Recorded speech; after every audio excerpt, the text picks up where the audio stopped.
పూరా లోకల్. నమస్తే, welcome to పూరా లోకల్. బారాసా ఎమ్మెల్సీ కవిత మరోసారి సుప్రీంకోర్టును ఆశ్రయించారు.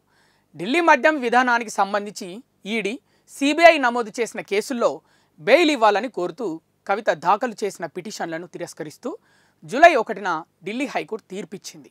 ఆ తీర్పును సవాల్ చేస్తూ సుప్రీంకోర్టులో బెయిల్ పిటిషన్ దాఖలు చేశారు. సుప్రీంకోర్టులో సోమవారం విచారణ జాబితాలో కవిత పిటిషన్ లిస్ట్ అయింది.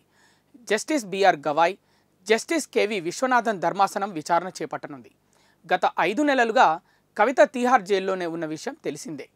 మరోవైపు ఢిల్లీ మద్యం కుంభకోణం కేసులో అరెస్ట్ అయిన ఢిల్లీ మాజీ ఉప ముఖ్యమంత్రి మనీష్ సిసోడియా జైలు నుంచి శుక్రవారం విడుదలయ్యారు.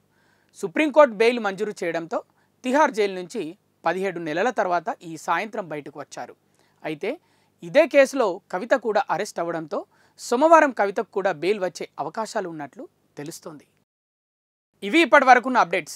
మరిన్ని అప్డేట్స్ కోసం చూస్తూనే ఉండండి పూరా local, your choice for local voice.